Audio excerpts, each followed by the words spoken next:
Mauritania dal leen jàmm ci seen émission yi ñu leen di defal saa yu ne ñu dikk ak yéen ci waxtaan yi nga xamante ni dañ leen koy amal ci weeru koor gi comme ni ñu koy baaxoo di ko defee saa yu ne ñu waxtaan ak yéen ci wàllu diine ji saa yu ne tamit ñu waxtaan ak yéen ci li nga xamante ni moom mooy wàllu social waaye it day jaadu ñu waxtaan ak yéen ci li nga xamante ni moom mooy wàllu wér-gi-yaram ndax nag wér-gi-yaram dafa am solo lool ci li nga xamante ni moom mooy wàllu li nga xamante ni moom mooy koor bokk na ci ponk yi nga xamante ni moom mooy daganal nit ki mën a woor nit ku wér péng ànd ak xelam loolu nag moo waral ñuy dalal saa yu ne ñi nga xamante ni ñoom ñooy waa kër docteur ñu ñuy waxtaanal ñi nga xamante ni war nañu woor ak ñi nga xamante ni waruñu woor ñu bañ a woor waaye ab li ci mënti am rek dinañu waxtaan ak ñi nga xamante ni ñoom ñooy kër docteur ñu xamal ñu ndax jaadu na xëy na sax même bu leen l'islam wàccee li nga xamante ni moom mooy wàllu koor kër docteur tamit am nañ ci li nga xamante ni moom mooy cër ngir ñu mën a waxtaanee li nga xamante ni moom mooy wàllu googee muy lii di feebaru xel ci loolu ci laa dalal ki nga xamante ni moom mooy docteur Aynina Sogo di médecin militaire psychiatre docteur nuyu naa la dalal nañ la ci suñu plateau yi tey ji ngir ñu mën a waxtaanee li nga xamante ni moom mooy jàngoro ji nga xamante ni moom mooy feebaru xel dalal ak jàmm ci télévision El Mauritania. merci beaucoup bismillah rahmaan rahim sallallahu ala nabiyil karim Adja Leena maa ngi lay nuyu di la gërëm di la sant di leen di remercier ci opportunité bi ngeen ñu jox tey pour mën a wax ci wérgu xel ci weer bu tedd bi mooy weeru koor incha allahu rabbi donc maa ngi nuyu tamit waa téléspectateurs yi merci. Merci jërëjëf yow tamit ñoo ngi lay nuyu di la dalal jàmm waaye it di la baalu te xam ne ce n'est pas du tout facile heure bi ñu déplacé la nga ñëw toog fii fas yéene waxtaan ak ñun ci li nga xamante ni moom mooy suñu wàllu liggéey waaye it loolu yëpp nag askan wi moo ko soxla te saa yu askan wi soxloo da ngeen di mel ni ñi nga xamante ni ñoom lañ fii dalal saa yu ne ngir ñu waxtaan ak ñun docteur comme ni ma ko waxee woon rek ci li nga xamante ni moom mooy sama njëlbeeni wax tey jii dañuy waxtaane li nga xamante ni moom mooy feebaru xel tey jii ci introduction boo doon xamal mbokku téléspectateur bi ñuy seetaan lan mooy feebaru xel ak nan ngay xoolee nit ki ba ne kii dafa am feebaru xel yow en tant que docteur de psychiatre nan nga ñu koy expliquer. d'accord donc bu ñuy wax feebaru xel dañuy commencer d'abord par wax ci xel bu normal d'abord mooy wérgu xel mooy ku normal balaa ngay jëm ci lu ñuy wax ñun le pathologique il faut connaître d'abord le normal. wérgu xel dafa am benn définition bi nga xam ni organisation mondiale de la santé moo ko joxe. presque ñëpp ñoo ko war a xam. moo jéem ko wax ci wolof pour ñu xam ko ci résumé. wérgu xel mooy ànd ak sa sago bi tax nga mën a réaliser wu. c'est-à-dire nga mën a jóg suba. am sa kattan. nga mën a nekk voilà nga mën a nekk voilà julli programmer say activité dem di liggéey dajale say affaire xalaat produire ay idées yi xam ne dafa baax. réaliser leen mooy se réaliser. nga dem ba benn instant mën a surpasser wu. nga xalaat tabax lu ëpp loolu noonu muñ am kattan am capacité dépasser li nga mënoon def. troisième bi mooy nga mën a muñ surmonter les difficultés lu ñuy rencontrer ci àdduna bi. mooy difficulté famille difficulté financière difficulté sociale et mooy le stress de la vie. et dernièrement mooy mën a am une action de contribution ci sa wàllu communauté. nga mën a dund ak say waa kër dund ak ay xarit. ku am problème nga mën ko dimbali ñu mën a xam ne yow yaa ngi indi ci sa mën-mën ci dundu population bi nga xam ni ñoom ngay dundal. yooyu noonu mooy tax nit bu ko mënee exécuter. foofu la ñuy wax ni kii am na wérgu xel bu baax. maanaam nit ku mën contrôler boppam ci lépp. voilà loolu mooy lu normal. léegi pour nga nekk ci pathologique. am na ñaari situation première situation mooy ay feebar yi nga xam ni daf la dab mooy nit par exemple ku amul woon benn problème. ñu xëy rek gis ko gis ni dafa am par exemple lu ñuy tuddee dépression mooy le terme le plus utilisé dans le langage courant ñu naan dépression mooy li nga xam ni xol bu naqar xol bi nga xam ni boromam bëggatul dara bëggatul lekk bëggatul waxtaan bëggatul reetaan bëggatul sax dund bëggatul jokkoo ak nit ñi toujours day peut-être day isolé wu wala exactement day dem ba bëggatul sax dund mun na sax nekk di xalaat xaru en général dañ ko gis loolu mooy dépression wala am na yeneen yooyu mooy yooyu ci benn famille feebaru xel nga xam ni les troubles de l'humeur lañ leen tuddee mu am l'inverse lu ñu tuddee ñun trouble bipolaire wala accès maniaque nga xam nit ki day nekk ci inverse bi contenté bu ëpp nga xam ni dafa jéggi dayoo ba boromam mën na am lu mu am xaalisam mayee ko yéreem mayee ko dugg fu nekk wax fu nekk di waxtaan voilà du noppalu mën na toog une semaine du nelaw du noppalu te du yëg ni dafa sonn kooku tamit ci wàllu feebaru lu ñu tuddee yëg-yëg xol yëg-yëg dafa am yeneen i feebar ñu tuddee la schizophrénie nga xam nit ki xel bi day jaxasu ko day nekk parfois di toog di waxtaan moom di wax ak boppam wala di reetaan moom kese wala di jooy fekk amul lu ko jooyloo voilà dem ba dootul toppatoo boppam du sangu du mais loolu jaxasoo la mi nga xam ni ci biir yuur bi problème yooyu yëpp ci biir yuur bi la jógee nekkul ñi nga xam ni dañ ko liggéey wala yu mel noonu ñun ci sunu xam-xamu docteur loolu dafa am ay perturbations yoo xam ni ci biir yuur bi la nekk moo tax nit ki am feebar bii nii mooy feebaru xel bu mel ni muy feeñee ci nii mu am yeneen i feebar ñu tuddee trouble anxieux nga xam ni boromam day tiit fekk amul lu ko tiital voilà tiit ni moom day dof wala tiit ni moom addunam day yàqu wala tiit ni moom lii dina ko dal fekk dara xewagul mais foo ko fekk day tiit ba mel na ku taseek si comment on appelle sidit wala li nga xam ne dafa taseek je sais pas un lion wala mel noonu alors que y a rien ce qu'on appelle l'anxiété ou l'angoisse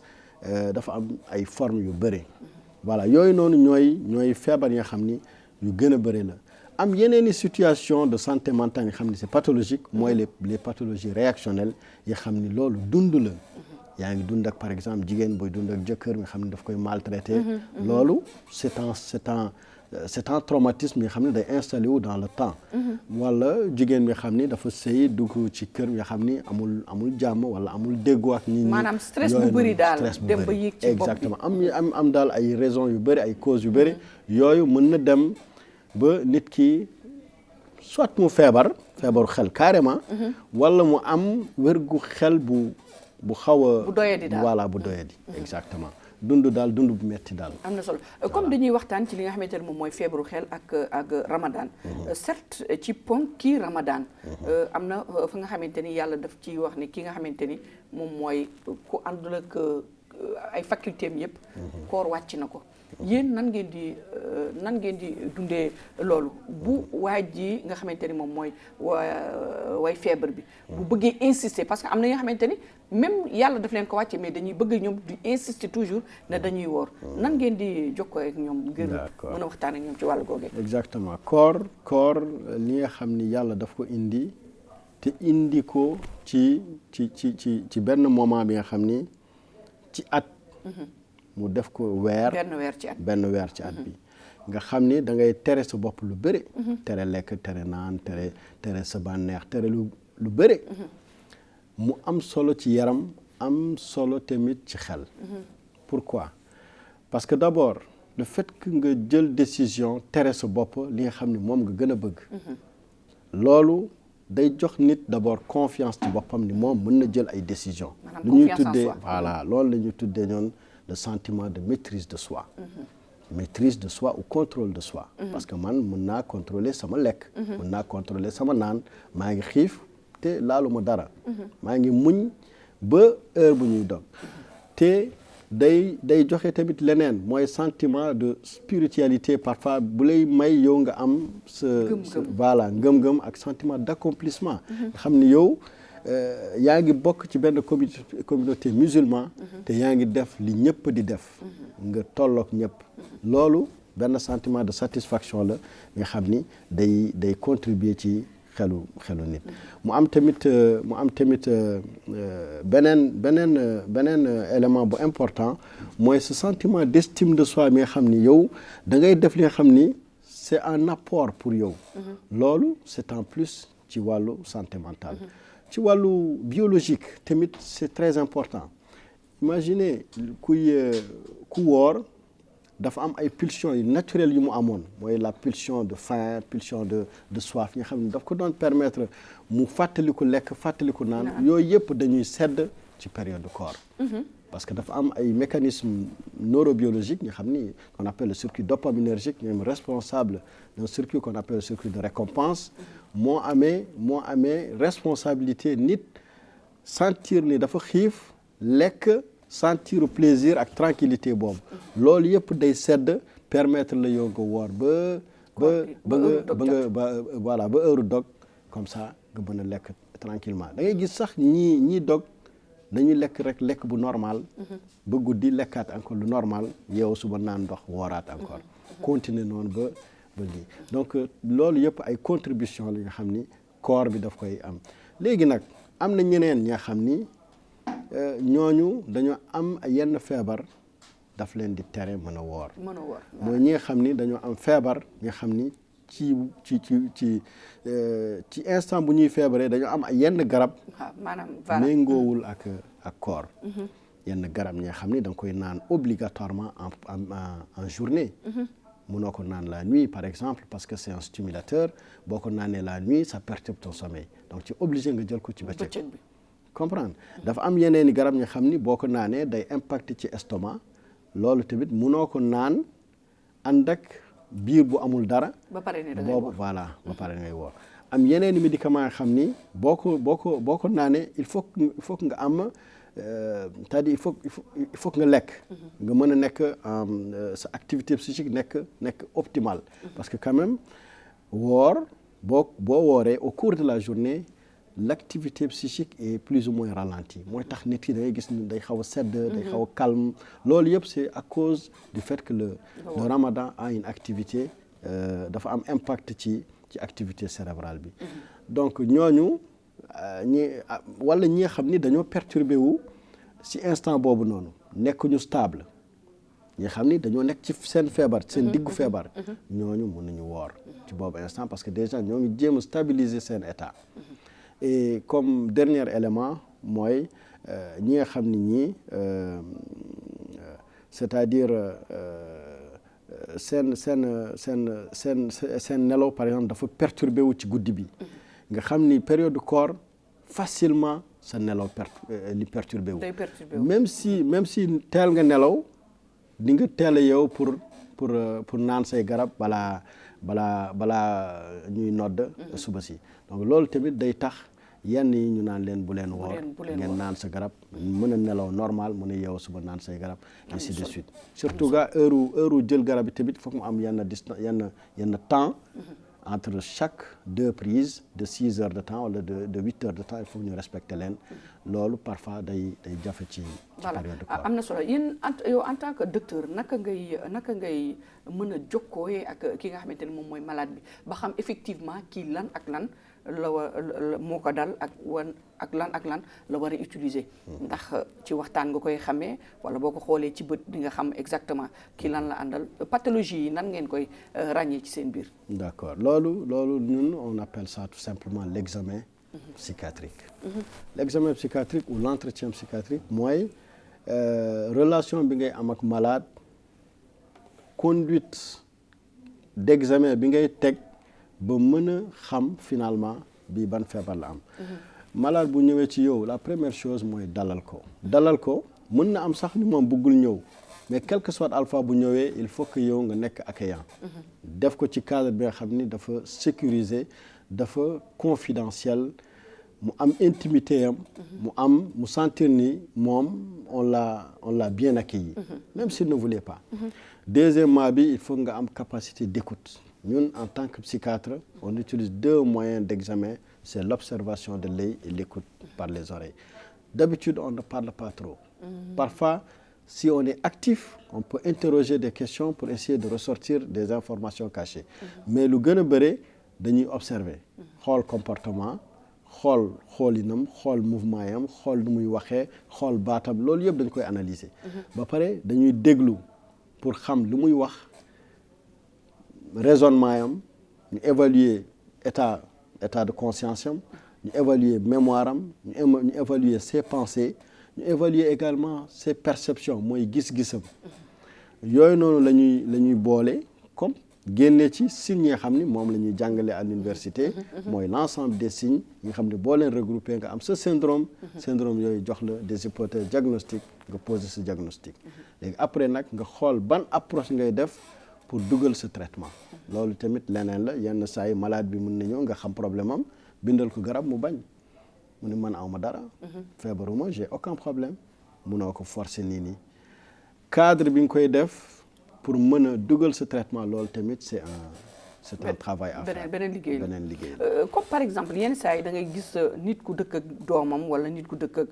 nit ci biir kër rek mu commencé di gis ay signes yi nga xamante ne signes yooyu nekkul signes yu naturel mais yenn saa yi dañ koy négliger di ko négliger ba mu gën a ba situation bi gën a aggravé kooku tamit lan nga leen di conseiller saa yu ñu gisee mbir yu ni mel ñooñu vraiment dañ leen di conseiller ni ñu xam ni nit day ñëw ci àdduna muy tabax personnalité am muy mag am nu mu mel am nuñ ko xàmmee am jikko bu mu am nu mu mel ñu xàmmee ko noonu bu demee ba loolu soppeeku nga gis ni kii dafa seddoon dafa baaxoon dafa lii commencé di mer commencé di beru changer comportement ça veut dire que y a un problème mën nga approcher sa doom xool ndax mën na waxtaan ak yow ndax mën na la wax lu ko jaaxle yenn saa yi dañuy ñëw wax la seen problème yenn saa yi duñu wax dañ koy jéem a nëbb mais lu gën a bëree ku dund ak doomam wala dund ak parent yam bu amee changement rek da nga koy sentir automatiquement war nga ko sentir voilà boo ko approché di nga xam ndax lii feebaru xel mooy commencé installé wala du moom léegi nag ñoom ñooy am choix yenn yii dañuy wax ni lii du dara xam naa ni rek lii la ñu jéem a joxe ñoom seen propre interprétation finalement feebar bi des noonu ba mu yegg fi nga xam ni amatuñu choix. bu boobaa yéen ban ngeen di préféré bu ko commencé tàmbali. ñu indil leen ko boobu ngeen di gën a préféré. wala bu demee ba voilà moom la ñu gën a préféré parce que la plupart des pathologies psychiatriques il faut les prendre en charge très tôt. très tôt voilà dafa am benn phrase bu ñuy wax le plus souvent. mooy le curatif n'appartient pas aux pauvres. C'est-à-dire le pauvre, par exemple, il ne faut pas qu'il attende jusqu'à ce qu'il tombe malade pour commencer à réunir l'argent parce qu'il n'en a même pas. Mais quand tu es dans le préventif, yaa ngi dund instant bi nga nekk normal amoo benn problème wala instant bi nga xam ni yaa ngi am sa jàmm en tout cas. De temps en temps ngay dem di saytu sa yaram di dem di waxtaan boo sentiree tuuti boo sentiree xam ni ci départ bi la nga teel a ñëw. mën nañu identifier problème bi ci départ bi régler ko fekk yeggagul fenn surtout les problèmes yi xam ni c'est d'ordre social mooy problème mu conflit ak yooyu noonu souvent ci départ bi da naqar ñàkk nelaw nekkuma à l'aise noonu lay commencer mënoo ko gérer demal gis docteur boo ko defee moom ni la mën a guider ni la mën a waxtaan ak yow ba nga mën a gérer problème boobu balaa mu yegg fi nga xam ni nekk na feebar ay hospitalisation ay dépenses ay prise en charge yu bëri am na solo tey jii boo doon xayma ci wàllu tranche d'âge ñi nga xamante ni ñoom ñoo gën a ànd ak feebar bi ñan la ndaw ñi mag ñi góor ñi wala jigéen ñi tey jii boo ko doon ci bon xëy na mënu am statistique bi yëpp mais ñi nga xamante ni ñoo la gën a fréquenté ñi ngay gën a bëri di consulter ci ñan la bëri par exemple gis nga feebaru xel dafa am ay façon bu nekk am na tranche d'âge bu mu gën a ëpp am na tamit sexe bu gën a prioritaire par exemple bu ñu joxee oui il y a des pathologies nga xam ni feebaru jigéen la comme les troubles liés à liés les troubles psychiatriques du postpartum par exemple loolu jigéen kese lay dal. meret mooy ni ñuy tuddee meret. waaye tamit stress su njaboot yeeg les pathologies dépressives yooyu ak yooyu. les pathologies dépressives lu ci gën a bëre. ci jigéen ñi la ëppee. surtout la maladie la dépression. am na yeneen feebar comme la schizophrénie yooyu c'est très fréquent chez les sujets jeunes d'habitude on dit que c'est une pathologie qui nga xam ne dafay commencer diggante 15 ans ak 35 ans xam nga loolu c'est un sujet jeune et day altérer complètement leur vie am na yeneen i pathologie comme par exemple les troubles bipolaires ñu wax ni oui c'est plus fréquent chez les hommes par rapport aux femmes ça dépend en fonction de feebar yi la ñuy xam bii ci ban âge la gën a bëree. yii nii ci ban sexe la gën a bëri. c'est en fonction des maladies. am na solo te surtout ñun fi nga xamante ni ñun ñoo ngi ci ñoo ngi ci dëndu Afrique. africain moom lu ko dal lu ci ëpp dañuy daw ne dañuy seeti sëriñ yi dañuy seeti nit yu ñuul yi. comme ni li ma waxee woon rek day dem ba affaire bi day dem ba nekk lu trop tard. pour ñu mën leen koy indil est-ce que loolu yenn saa yi di ngeen ko jànkonteel ci seen wàllu liggéey maanaam yow en tant que docteur. nit dina ànd ak feebar. ñu koy yenn saa yi sax mën a tàmbali ci yow ba ñu commencé gis ci moom tan ñu ne dañ koy yóbbu si nit yu ñuul yi wala yenn saa yi ñu nekk ci nit yu ñuul yi ba tëlee soo koy indi ci yéen loolu ban jàngat nga ci am. oui loolu daal moo gën a bëri parce que ñun à la base population bi xam ni dañoo basé wu ci culture ak ci ay aada. ñu xam ni sëriñ dafa am ñu xam ni am na ay tradipraticiens. ci seen i mën-mën. ci seen i xam-xam ñuy jéem a faj ay yenn naan rab la. waaw ñu naan rab la ñu naan liggéey la ñu naan yooyu noonu. man awma xam-xamu mën a wax ni ñoom ndax lu ñuy def li baax la wala baaxul. mais quand même xam naa ni ku am feebar bi xam ne ñun loolu la ñuy faj ñu xam ni dafa war a ñëw dafa war a teel a ñëw. kooku bu jaaree feneen yàgg fa. feebar bi yokku kooku pour ñun perte la mu doon ñëwul mu doon dafa des ci kër ga mu doon ci sëriñ bi la demee l'essentiel bu yéexee ñëw feebar bi aggravé wu loolu impact négatif la baaxul te xam naa ni bëri na c'est rare nga gis ku am feebaru xel rek jóg rek ñëw hôpital loolu dafa rare mais quand même commencé na wàññeeku parce que xam naa ni population bi léegi commencé nañu éveillé wu commencé nañu yeewu commencé nañu léegi di teel a ñëw quand même tey boo doon conseiller wala boo amoon kaddu ba nga xamante ni da nga koy lancer population mauritanienne surtout ci wàllu gi nga xamante ni moom mooy jokkalante ak yéen ngir mën leen faciliter seen liggéey waaye it ngir mën a comporter wu ak seen comportement bi ñu war a comporter wu ak nit ki ba li ko dal mën a bañ a aggravé tey ban conseil lay doon. voilà man conseil bi may joxe mooy ñu xam ni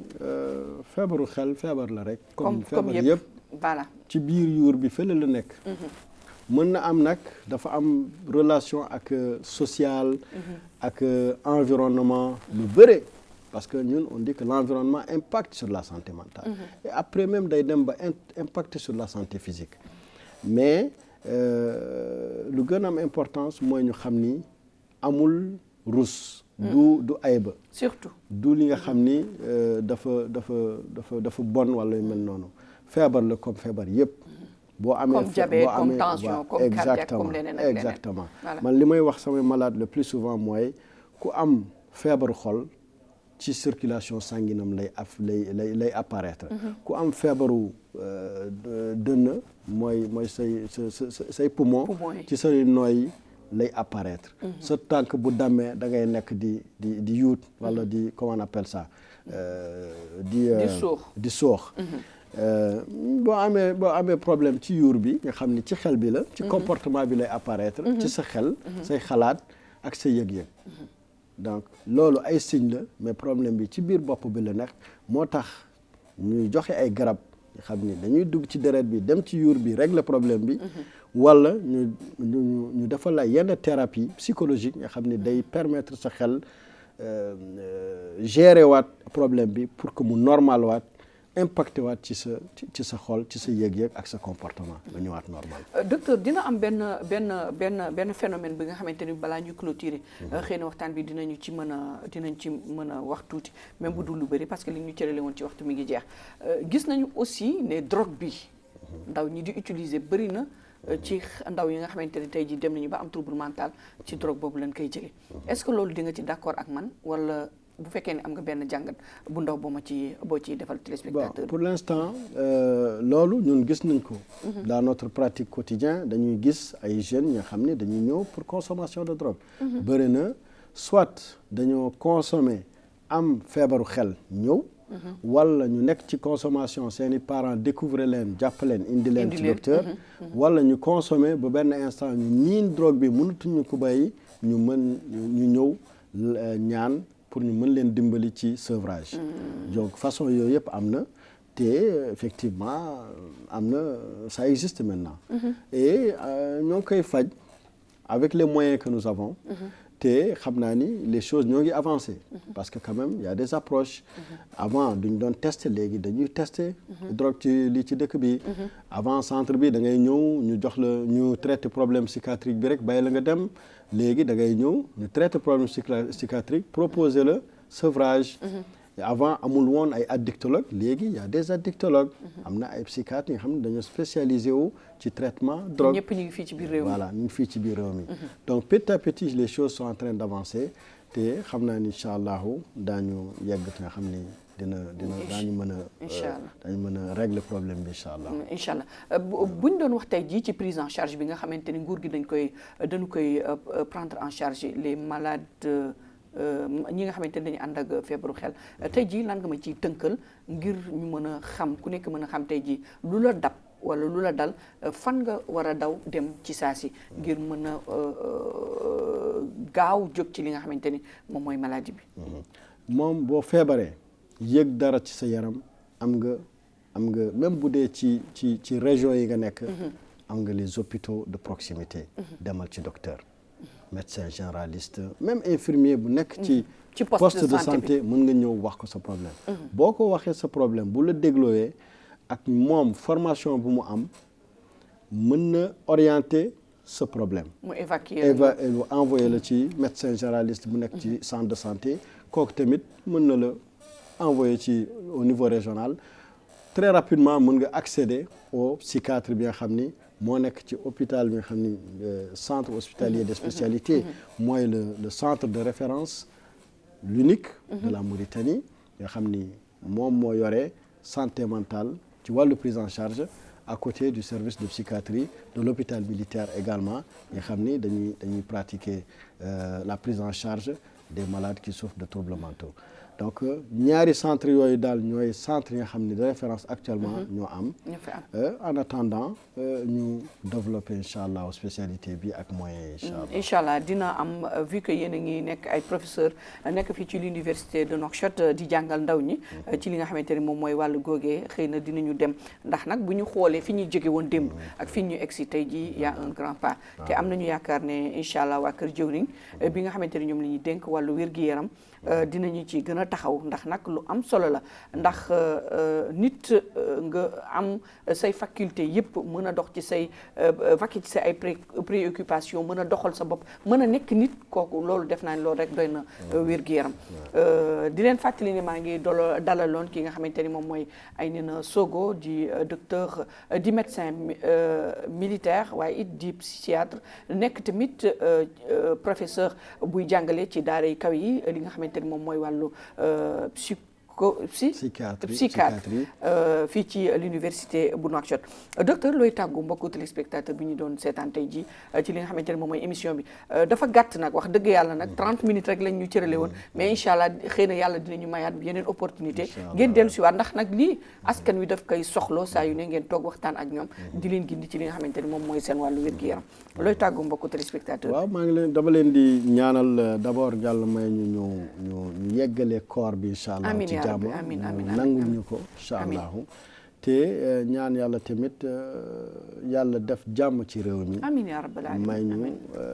ñu li nga xam ne yëpp day day ñëw pour perturber sunu santé particulièrement sunu santé mentale ci réew mi yàlla incha allah bu mu egsi dégg nga loolu daal lay ñaan te conseiller téléspectateurs yi ak population bi au complète ñu xam ni santé mentale il y a pas de santé sans santé mentale amul il faut que santé mentale am pour ñu mën a wax ni il y a santé donc c'est un impératif ñu xam ni feebaru xel feebar comme bépp feebar la boo loo ci sentir nga xam ni daf la jaaxle demal gis docteur mën nga ñëw directement au centre hospitalier de spécialité parce que dañoo am système yi xam ni dañuy réceptionner le malade dès son arrivée même bu dee jaarul feneen dañ lay réceptionner par rapport ak organisation bu ñuy def ñu mën a évaluer sa situation defal lay bilan yi liy waral ak yëpp bu dee problème de santé mentale à 100% la ci suivi là-bas sans problème bu dee nag dafa jaxasoo ak yeneen feebaru yaram yéen a xam nu ngeen koy tamit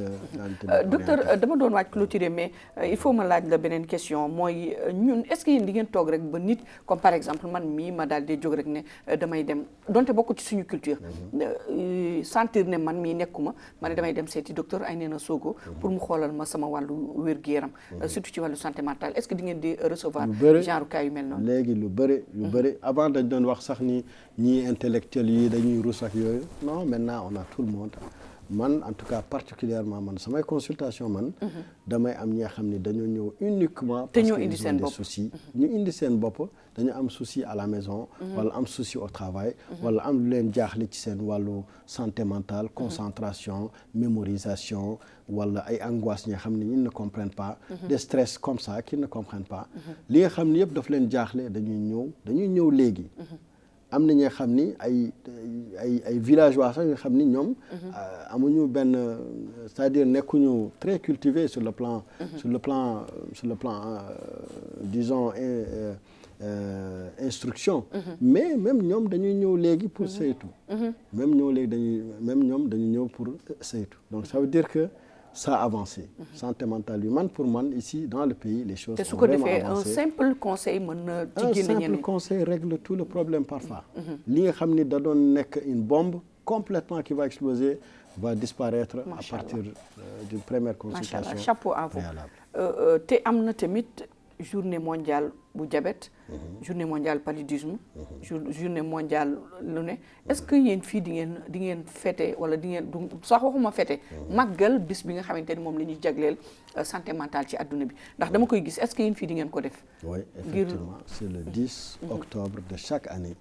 le 10 octobre de chaque année c'est la journée mondiale de la santé mentale te da ngeen koy chaque année dañ koy organiser fii ci biir réew waaw par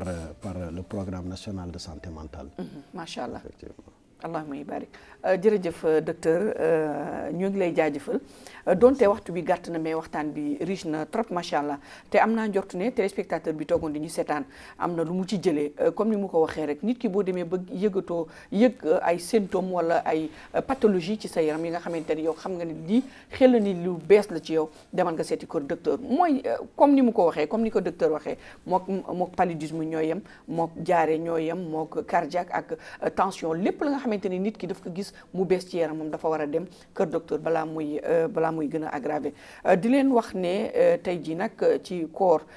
suñu waxtaanu koor wér-gu-yaram lañ doon waxtaane ndax nag wér-gu-yaram dafa am solo moom mooy cëslaayu doomu aadama nit ki soo wérul wala su amee lenn lu tënk sa wàllu wér-gu-yaram nag dina am lu bëri lu manqué ci sa dund donc ñu leen di jox dig daje incha allah beneen yoon ak beneen thème ak beneen xar kanam jërë ngeen jëf ci ànd beeg teewlu bi fi amaanillah